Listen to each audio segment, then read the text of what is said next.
mindful. You may never know who knows somebody, who kin to somebody, who saw what you posted. Because you gonna have to stand on business. Ross, big homie. First of all, you know it love. Second of all, I got to call a spade when it's a spade. You say you did it for free. Everybody do it for free, Ross. Diddy and Ross, which they good buddies, okay? They're gay. Who? Both. Eddie and Rick Ross's wild soap parties with Diddy aren't rumors. Anymore, there's proof now. DC Young Fly leaked a blurred clip, and while it seemed harmless at first, the details told a different story. Tight NDAs, a no-phone policy, and an all-white dress code set the tone. That phone wasn't just for fun, it was the perfect cover for whatever. They didn't want the world to see. And Ross? He wasn't just in the crowd. He was right there with Diddy, living it up. Long Dawn, you know what I'm saying? You know, so it's just... But then you we could have those debates. We really could. Teflon was off the chain. I mean, you know and I like the way you followed up hustling with pushing it. Like, how did you know to come right back on their ass? You got to. Right. Man, just don't take the foot off the gas at all. The receipts go back years, caught on tape. 3 years ago, Ross sat down with DC Young Fly, Carlos Miller, and Chico Bean on the 85 South show. At first, everything was smooth. Ross was laughing, cracking jokes, playing the biggest boss in the room. Then out of nowhere, boom, Ross just stood up and walked out. No warning, no excuse, nothing. He never came back. Later, Ross brushed it off as a scheduling conflict. But DC Young Fly isn't buying it. In a recent interview, he flat out called it a lie, reigniting the beef all over again. Use the restroom one time and I'm gonna take this jacket off. Let's do it. Yeah, you can't. Man, stay tuned. You can't take your foot off for nothing. All gay. Oh, I'm talking about for life. Even though DC said he still loves Ross and respects his music, he didn't hold back. Walking off like that was flat out humiliating. And the whispers? They claim Ross didn't want to risk facing those raw, uncut questions, the kind you can't edit out, the kind that could pull back the curtain and expose what's really happening behind closed doors. That left people asking, what exactly was Ross running from? And even after that shady exit, Ross had the nerve to say DC should be grateful, because at least he showed up for 3 minutes. Okay, I'm gonna say, first of all, I don't give a Yeah, I get it. but I give a because Try to make it bad. with you as a person. Yeah. You see what I'm saying? Yeah. Before, okay, let's just say before all that happened, right? Yeah. Let's just say before all that happened. Bro, I'm listening to you, Ross. I feel like you wanted to, hey! Shut the f up! I'm listening to you, Ross. I feel like you probably one of the best lyricists from the South that we got. You dig what I'm saying? Like, you poetic, bro. When I listen to your music, I think you put a lot of time and effort into this. Yeah. Then Ross dropped a video online, trying hard to shut down the chatter once and for all. But instead of clearing things up, he started rambling, nonsense that only left people more confused. That's when it became clear. This wasn't just petty internet beef anymore. This was personal. DC wasn't about to let Ross twist the story in his favor, so he clapped back directly, making sure everyone knew the truth. According to him, there were 200 people waiting in the back, but Ross just ghosted without ever sticking around. The moment you lead our show, you went and did a podcast, a white podcast. You sat your ass right there for almost 2 hours. And didn't leave. And you talked. And the white folk asked your ass, was you a correctional officer? Yeah. We would have never asked you no that, and then got respect for you. Right. And you sat right there and you answered that question so eloquently, Right. eloquently. Yeah, you got it. Right. You dig what I'm saying? Yeah. That sparked the big question, why vanish like that? Rumors spread fast, linking Ross and Diddy in ways that went far beyond music. And when Ross started distancing himself from certain ties, people wanted to know, what was he really trying to hide? Then DC shook the table. He dropped a blurred clip from one of those infamous all-white, foam-soaked private parties at Ross's Promised Land estate. Guests had to sign NDAs, phones were snatched at the door, and the foam clouds were thick enough to hide anything. The timing couldn't have been messier. DC posted it right after. Ross hyped another pool party for August 2nd, even bragging that DC would be in attendance. And next time I come for free, at least have me some lemon pepper Wingstop at that. You heard me? But I came for free. I ain't charge you. You feel me? Don't talk about Rose other business. I came and did that. And what is the analytics? How the show doing anyway, man? I come back on it, and when I'm gonna walk off that the next time, and this bitch say, Rose, what was I doing? Of course not. Now every celebrity pool party is under the microscope.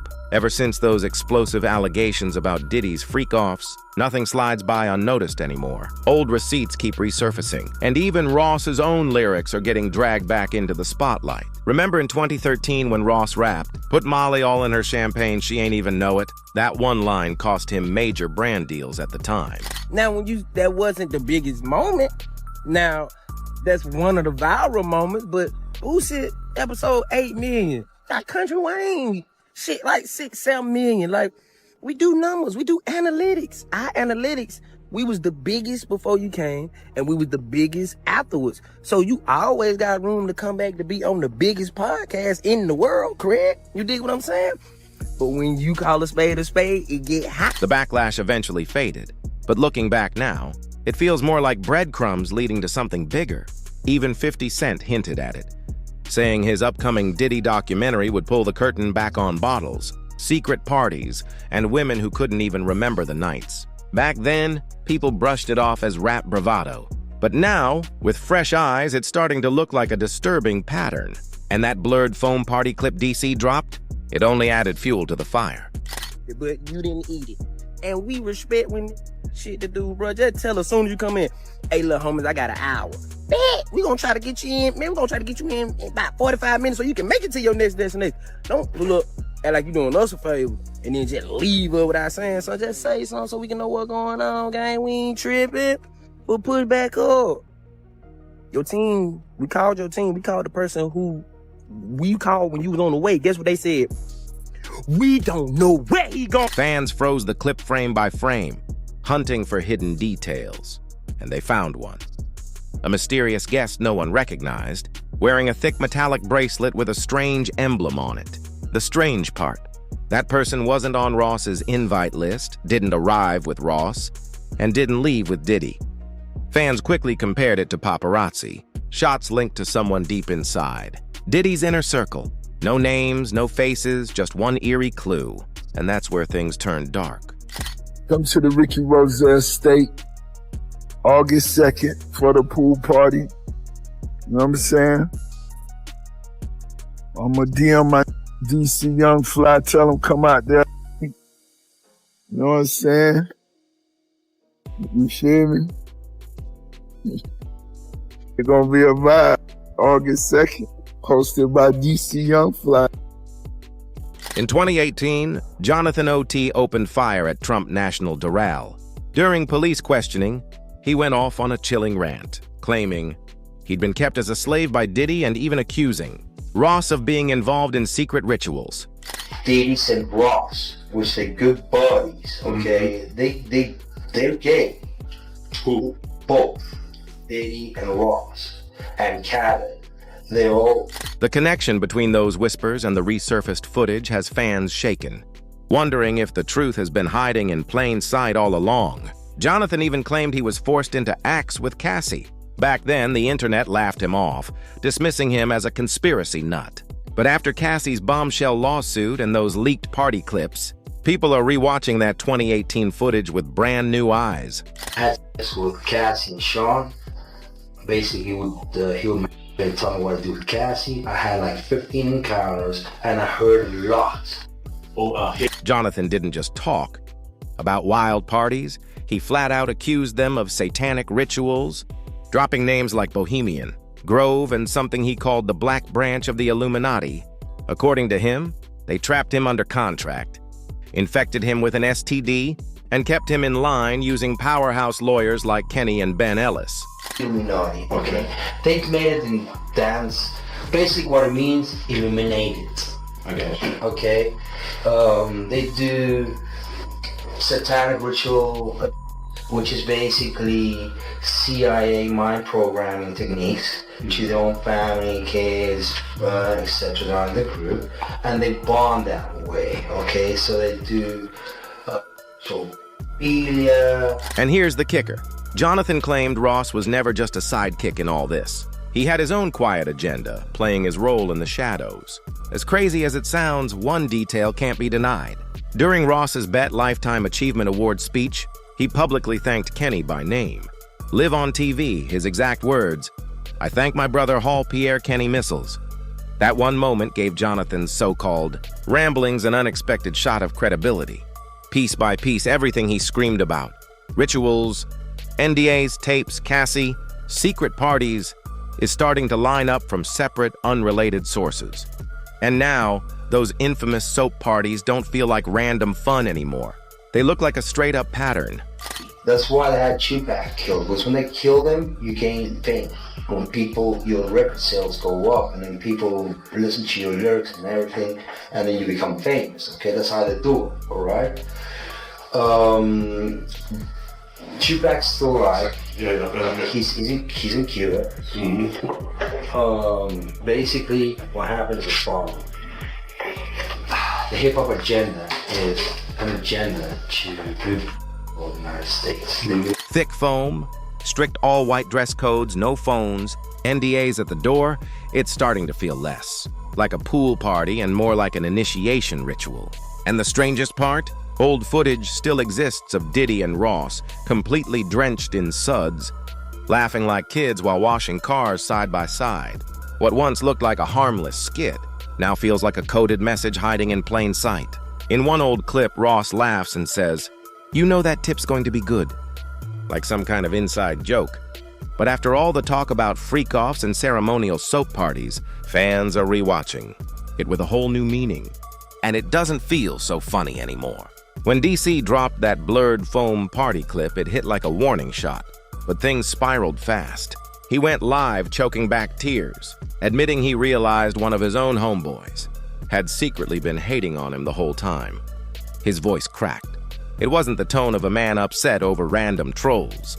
It felt raw, personal, like somebody close had betrayed him and thrown shade online.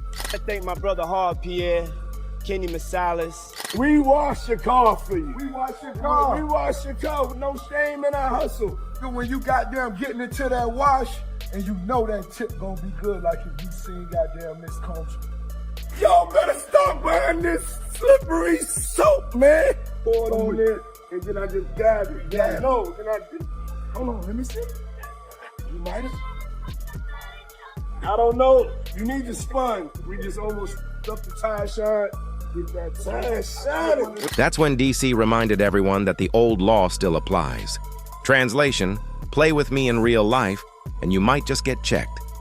He never dropped a name, but he didn't have to. He knew the internet would connect the dots for him. DC isn't some clout chaser. He's been inside the industry machine. There's even footage of him walking the halls of Combs Enterprises with the 85. South Crew, pitching to revolt.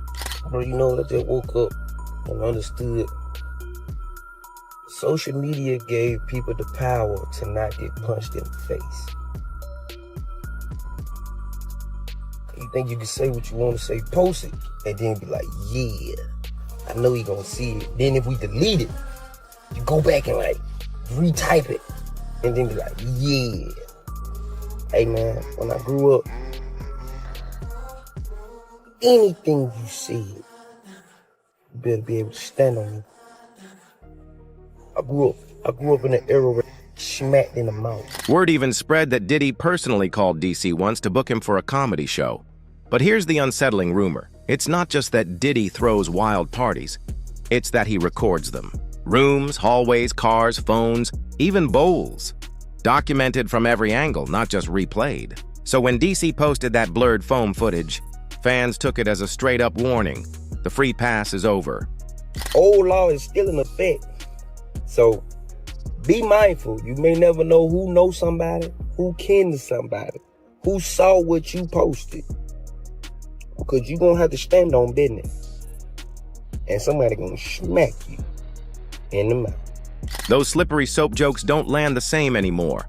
Too many NDAs, too many no-phone rules, too many side-angle leaks showing just enough to raise suspicion. And right on cue, legal emails started popping up, perfectly typed, squeaky clean. polished like they came from professionals who don't usually write that clean. Look, bro, listen, man. I came to your podcast. I came for free, homie, no charge. I did it on Face, homie. I didn't ask you what your analytics was and this and that. I came on Face, homie, to show love. And don't make it like I walked off on you. I left early. Rose had some other things to do too. But guess what? I came for free. Somebody wanted DC, silenced and fast, defamatory, mischaracterizing, remove or face action. That's the kind of cold legal language sliding into inboxes now. But notice what's missing. No one ever says what was false. No denial about who was really there. No mention of the mysterious bracelet. No explanation for the NDAs. The strategy is clear: stall for time. Pressure people to panic and delete before the truth spreads. And the platform pressure? It's real. Accounts that repost even seconds of that blurred clip are getting demonetized, flagged, or age-restricted. Even captions with the word alleged are being hit. At this point, it looks less like moderation and more like intimidation. Ross, big homie. First of all, you know it love. Second of all, I got to call a spade when it's a spade. You say you did it for free. Everybody do it for free, Ross. You ain't the only nigga who did it for free. T.I. do it for free. Busta Rhymes did it for free. Snoop Dogg did it for free. Everybody who sat on that couch do it for free. A scare tactic, meant to make people pull down their posts before too many eyes catch on. But here's the thing. DC isn't some random blogger chasing clicks. His fan base is locked in and follows him wherever he goes. He can take the strikes, eat the hits, and keep pushing. Meanwhile, that blurred foam party footage is still floating around. And Ross? He's online smiling, acting like nothing ever happened. People say leaks fade with time, but insiders are whispering about a longer cut sitting in someone's files. And if that unedited version ever drops, it won't just be soap and shadows. It'll show exactly who stood where, who walked in with who, and who never walked out. And trust, we'll be here to break it all down for you. So don't forget to smash that like button, subscribe, drop a comment, and share this video with your crew. We've got way more heat coming your way.